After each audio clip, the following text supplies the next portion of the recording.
Buana Karya Bakti dan Fast Force Development merupakan dua perusahaan yang berada dalam naungan BKB Group.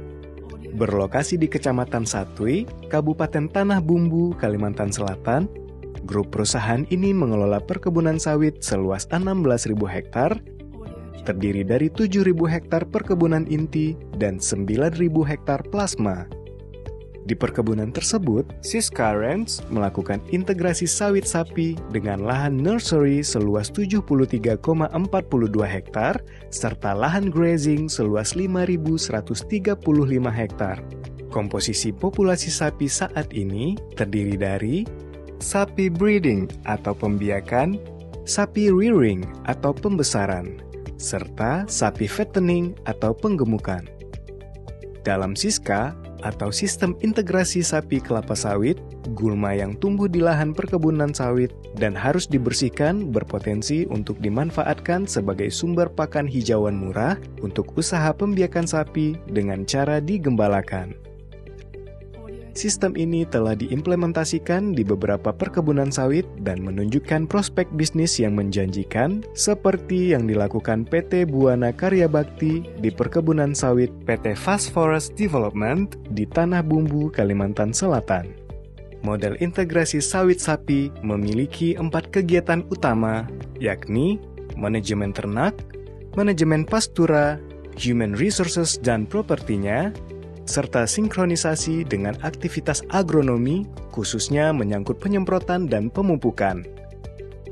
Dalam video ini, kita akan mendalami keempat kegiatan dalam Siska tersebut. Pengelolaan ternak, yakni breeding, termasuk di dalamnya rearing dan fattening di areal perkebunan sawit meliputi 3 aktivitas. Seleksi dan drafting koloni sapi, atau pengelompokan koloni sapi.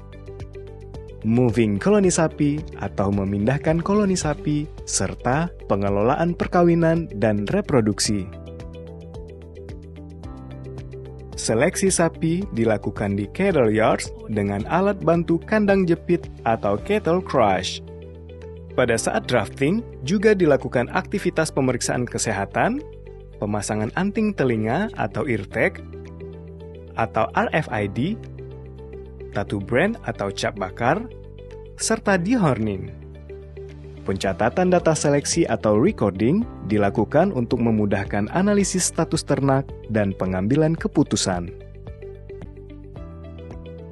Drafting koloni sapi adalah proses memilah sapi di cattle yard sesuai dengan status fisiologisnya menjadi beberapa kelompok. Misalnya, induk bunting, laktasi, pedet di sapi siap jual, dan pemisahan sapi sakit, dan lain-lain. Di BKB, sapi-sapi dikelompokkan sebagai berikut. Laktasi dan bunting tua, yakni sapi yang menyusui pedet dan bunting di atas 7 bulan. Pedet yang masih menyusu ikut dalam kelompok ini. Pregnant, yakni sapi bunting di bawah 7 bulan. Empty, yakni sapi yang tidak bunting dan siap kawin.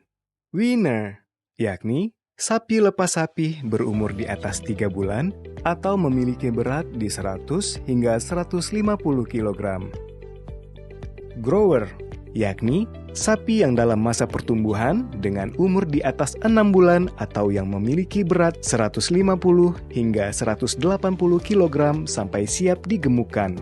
Grass-fed, yakni sapi bakalan yang digemukkan dengan digembalakan di lahan sawit, berumur di atas 12 bulan atau memiliki berat di atas 180 kg sampai siap dijual. Feedlot, yakni sapi penggemukan dengan metode pemberian pakan di kandang.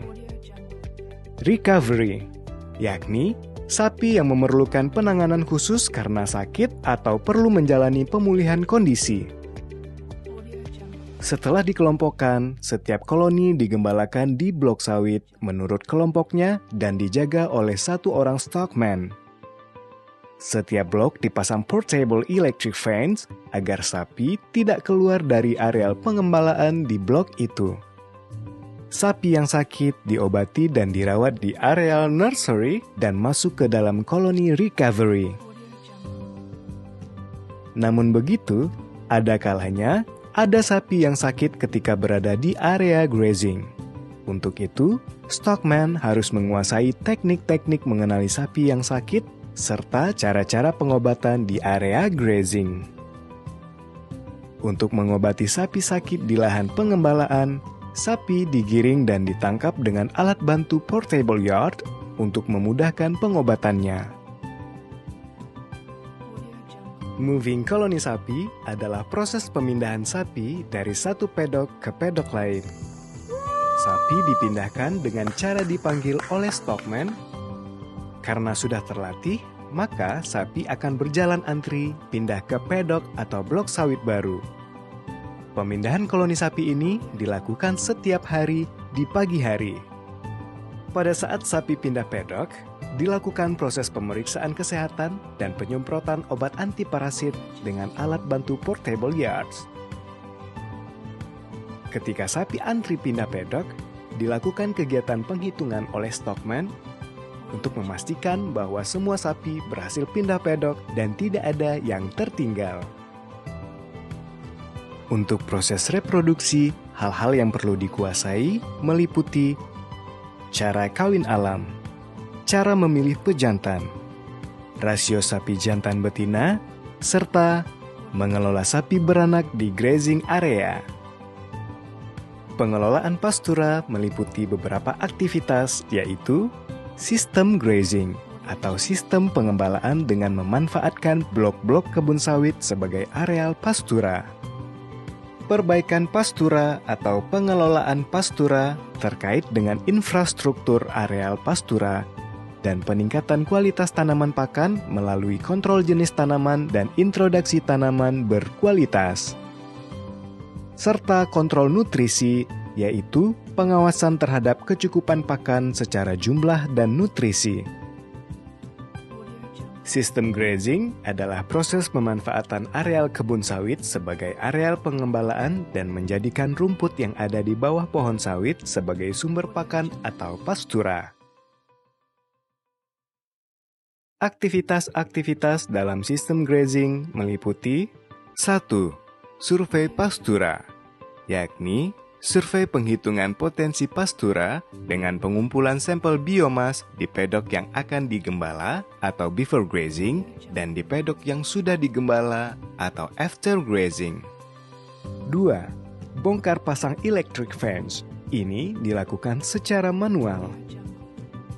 Stockman memasang electric fence di lokasi pengembalaan baru sebelum sapi pindah dan bongkar electric fence di areal pengembalaan yang sudah digunakan setelah sapi pindah. 3. Driving cattle. Ini adalah proses penggiringan sapi antar pedok yang menggambarkan proses kontrol ternak secara koloni.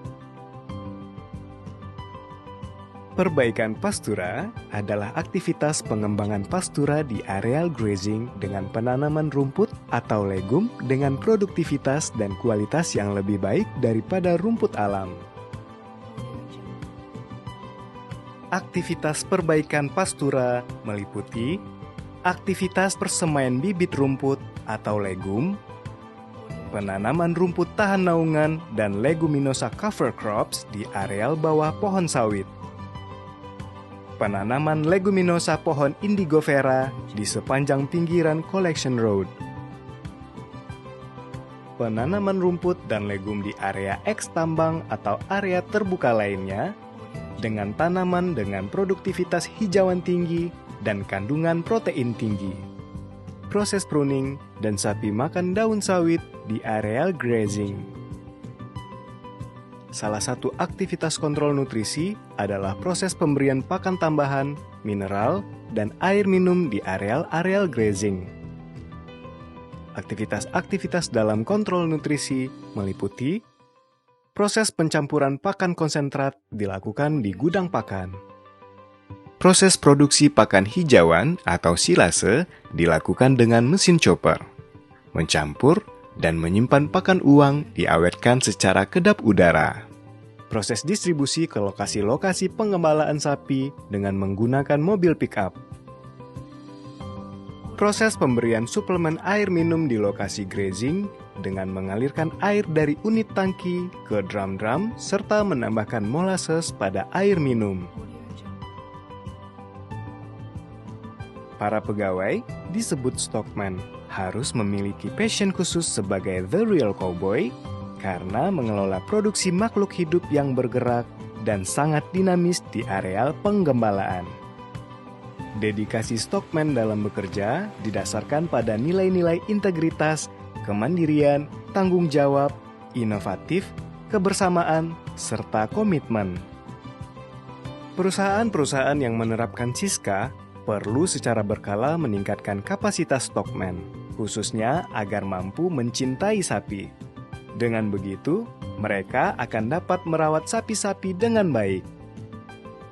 Sumber daya manusia yang terlibat langsung secara teknis di lapangan antara lain di peternakan untuk pengelolaan produksi sapi, asisten produksi veteriner dan supervisor untuk aktivitas breeding, rearing, dan fattening, serta logistik.